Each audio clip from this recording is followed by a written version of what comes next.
Olá, tudo bem? Eu sou o Dr. Gabriel Monteiro, sou especialista em reprodução humana e sou diretor clínico da Embrionari. Hoje eu trago a Mariana Bolsaver, a nossa psicóloga da Clínica Embrionari, para falar um pouquinho sobre a dificuldade dos casais em engravidar. Tudo bem, Mari? Tudo, obrigada pelo convite, é um prazer fazer parte aí dessa equipe, e falar de um tema tão importante. Muitas vezes os casais que aqui chegam na Clínica Embrionari chegam à procura de um grande sonho, o sonho de ser pai e mãe. Mas muitas vezes ele não é fácil. Eles não tinham esse sonho até pouco tempo atrás. Um sonho que vai ter angústia, que vai ter dor e que essa jornada muitas vezes é longa. Será que esse casal está preparado para enfrentar essa jornada sozinho? Será que esse casal se conhece como casal? Então é muito importante você que está assistindo a gente agora entender como funciona toda a jornada para que esse casal consiga estabelecer um bom atendimento, um bom acompanhamento durante toda essa jornada. Haverá grandes desafios eles financeiros, psicológicos, e aí eu trouxe a Mariana para contar para a gente como que a gente consegue ajudar esse casal a conseguir o grande sonho de ser pai e mãe do ponto de vista psicológico, onde há um grande desafio pela frente. Mari, como é que você ajuda esses casais a terem uma jornada mais leve, mais tranquila?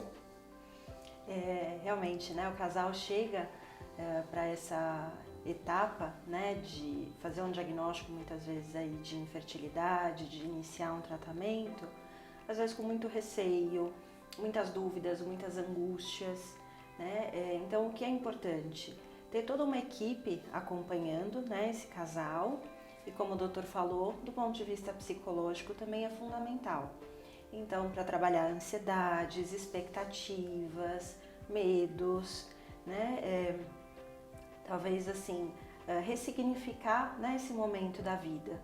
Então, diante de tentativas de engravidar naturalmente, já tem todo um processo aí de luto, todo um processo de angústia que a gente precisa olhar, precisa ressignificar todo esse processo de tentar engravidar para esse momento aí agora do tratamento, para esse novo momento. É um momento que é muito desconhecido e que o casal vai lidar ali com uma diversidade de sentimentos. Então, o papel de toda a equipe, principalmente do psicólogo, é acolher esse casal, trabalhar aí todos esses sentimentos, trabalhar principalmente a ansiedade, trabalhar todo esse luto que vem vindo já de todo um processo aí anterior, para a gente poder esclarecer muita coisa, assim, poder dividir esses sentimentos. Muitas vezes o casal se vê sozinho, nesse processo, às vezes não divide com a família, não divide com amigos.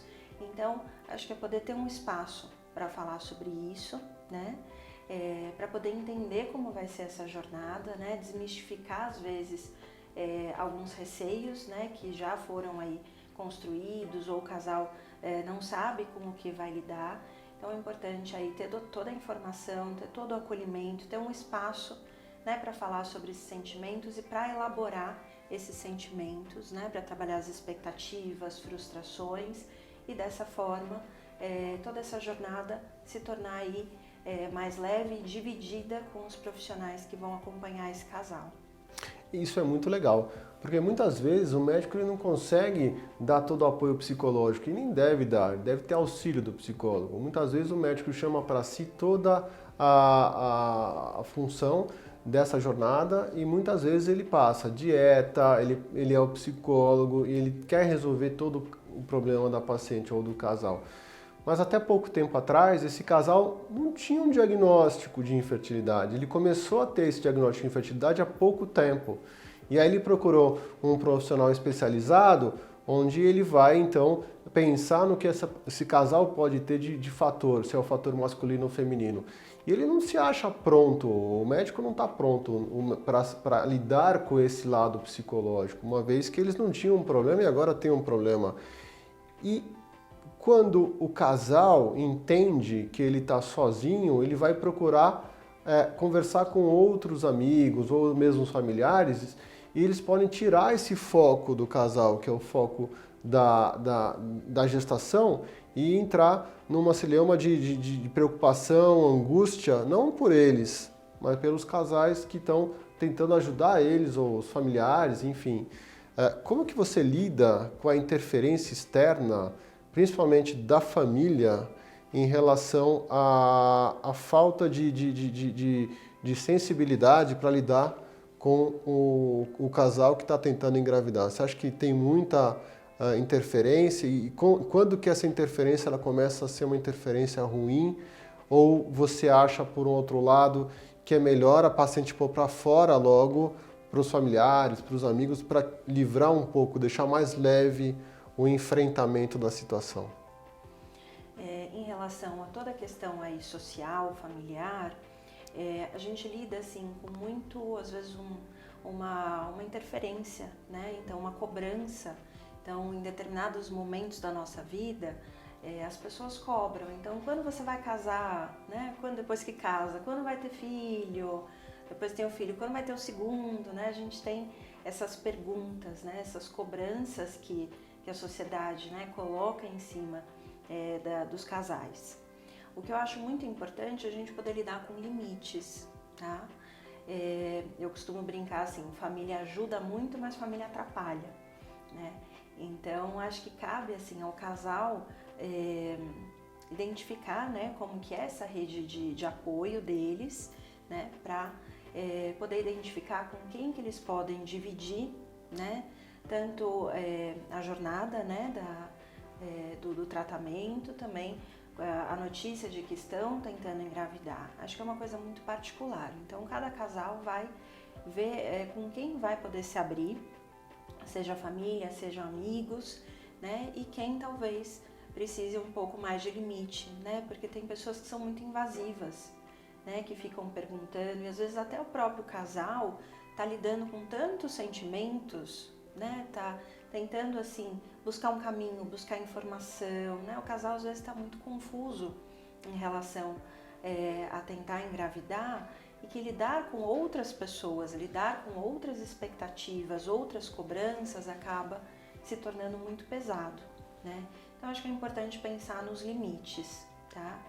E se a família sabe, se a família está cobrando, está questionando, também vale a pena eles pensarem em dar esse limite de, olha, agora eu não quero falar sobre isso, é um momento nosso, né? Ou optar por não compartilhar, né? Até para poder elaborar, poder lidar com todo esse momento novo da vida deles, tá? Então acho que o fundamental é poder ter limite, e talvez o casal também conversar entre si para ver como falar, quando falar, se eles querem falar sobre isso, né? Então acho que os dois estarem alinhados, tá? Porque é um momento muito deles, então é um momento que precisa também ser cuidado, né? Para não ter tanta cobrança, tanta intromissão de outras pessoas, né? Então acho que é importante ter essa conversa entre o casal e poder estabelecer limites, né? Com quem que eles vão poder contar nesse processo. Para estabelecer o foco, que é o tratamento, que é um tratamento longo. E é um tratamento que, como eu disse, há pouco tempo atrás não se sabia que tinha essa dor. Não se tinha que ter essa batalha contra essa dor. Há pouco tempo atrás, o casal não sabia que não conseguiria engravidar por 1, 2, 3 anos. Isso é uma coisa nova, uma coisa relativamente nova, que vai tornando, então, uma dificuldade do casal se conhecer entre si. Ele não conhece mais ela não conhece mais ele. Por quê? Porque uma vez identificado um fator masculino, o homem se acha que perde toda a masculinidade. Como é isso em relação ao parceiro? Como descobrir que um parceiro, que cada vez mais a gente tem um fator masculino hoje em dia, em torno de 30 a 50% do fator de infertilidade é masculino, tá?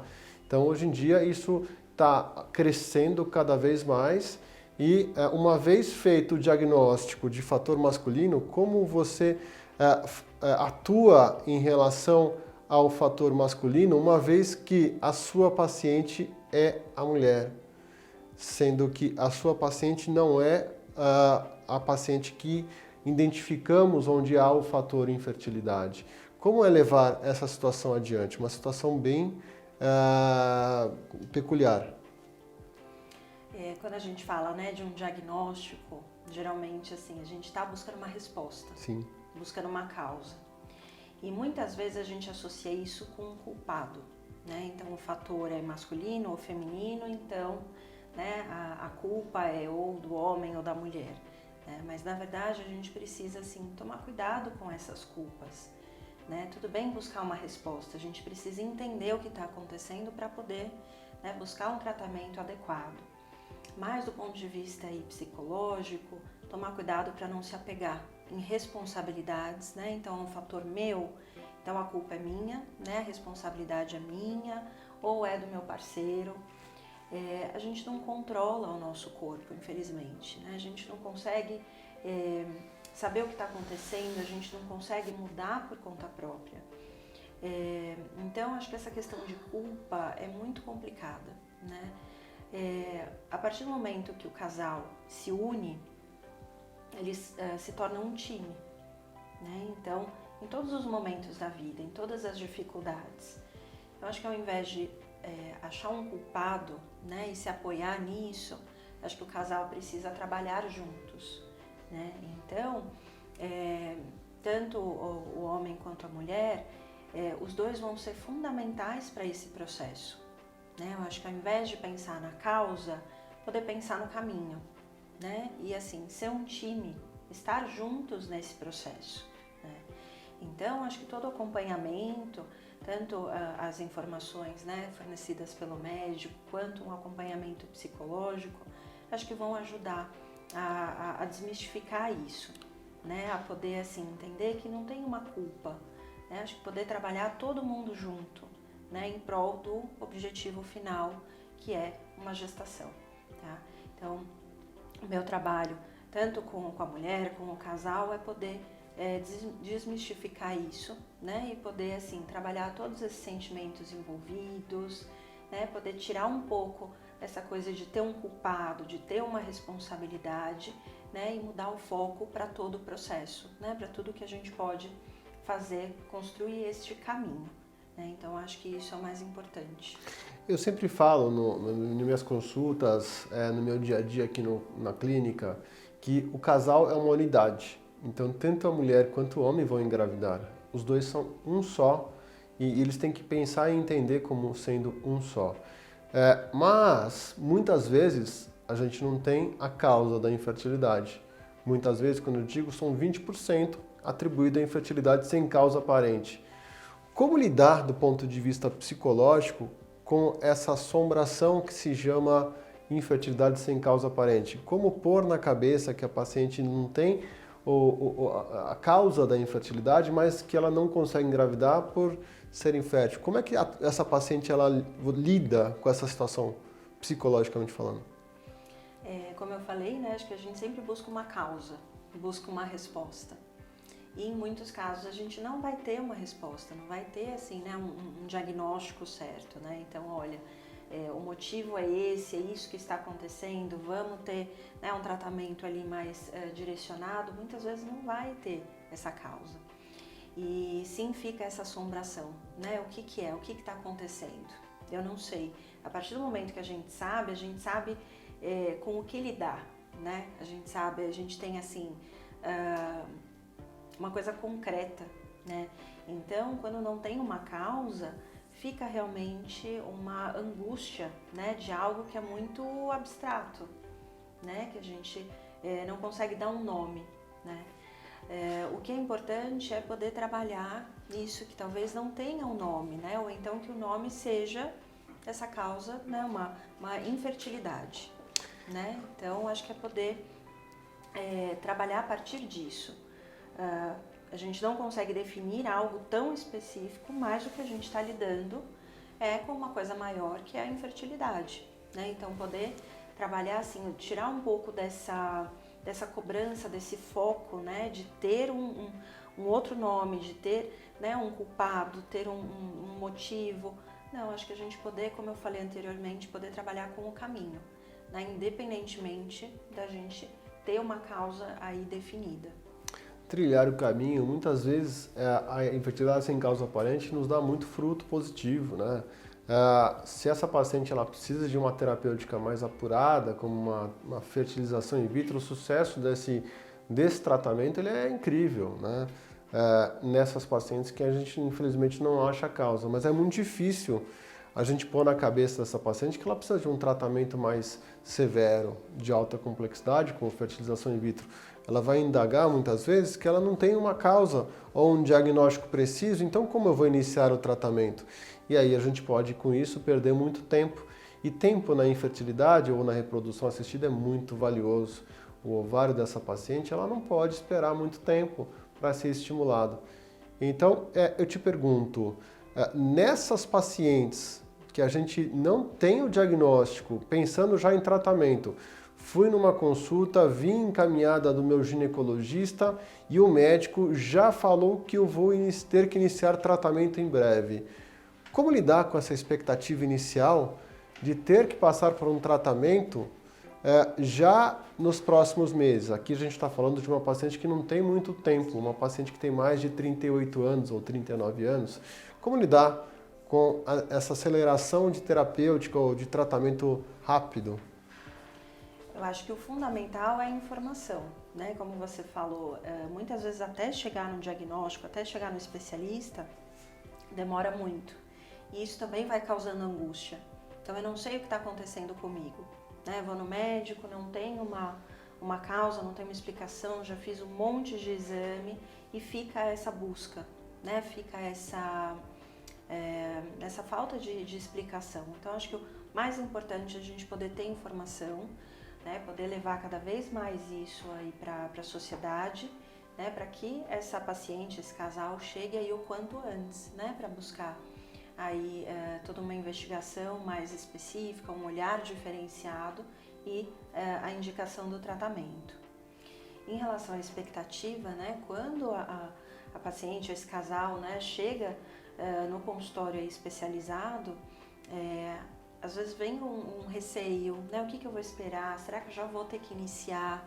Né? Às vezes uma expectativa muito grande de que vai ser um processo assim rápido, né? Fácil. E de novo, acho que o fundamental é ter informação, né? Para desmistificar algumas coisas, para trabalhar às vezes a angústia. Muitas vezes o casal chega com uma ideia pré-concebida, né? Do que vai ser esse processo de fertilização. E às vezes muito de um lado negativo, né? Então, ou com um lado negativo de que vai ser algo muito complexo, muito difícil, ou às vezes, né, para um lado que é tranquilo, eu vou lá e só faço tratamento e tá tudo certo, né? Então, acho que a gente trazer essa informação, né, poder assim identificar quais são as expectativas desse casal, né, quais são as dificuldades também, qual que é o olhar deles em relação a iniciar o tratamento, né, a esse processo anterior também, né, como foi essa jornada anterior deles, né, para tentar engravidar, o que foi informado em relação aí à fertilização, né, poder então entender qual que é a visão deles para trabalhar em cima disso, né, poder ver qual que é a expectativa. Às vezes o casal chega muito, né, na defensiva, então acho que o principal é identificar, né, quais são essas questões para a gente poder trabalhar enquanto equipe, orientando, informando, né, trabalhando aí essas expectativas, né, junto com o casal. Só para acabar esse bloco, aqui na Embrionária a gente alinha muito a expectativa, a gente apresenta todos os tratamentos para o paciente, a gente promove que eles entendam todas, como é feito todas as técnicas para que seja uma coisa leve e tranquila. Muita gente tem uma expectativa muito grande da técnica e a gente fala números brutos de estatística e mostra que a estatística é uma só e que a estatística daquela técnica seria aquela. Então a gente gosta de alinhar a expectativa do casal para que depois a gente possa tomar uma outra opção se houve então uma não gestação, se a jornada deu uma pausada, uma parada. Então a gente pode pegar um outro caminho, alinhando a expectativa do casal para esse novo caminho. E isso é feito aqui com maestria pelos nossos profissionais da clínica e é uma realidade aqui na Embrionari. Então, isso é muito importante para que todo mundo saiba até onde a gente pode chegar. E só complementando, acho que buscar esse equilíbrio, né, entre as expectativas, as frustrações, né, então poder trabalhar em conjunto e buscar sempre esse equilíbrio. Que a gente vai falar no próximo bloco, como lidar com as frustrações frente à jornada do paciente. Espero que tenham gostado. Tchau.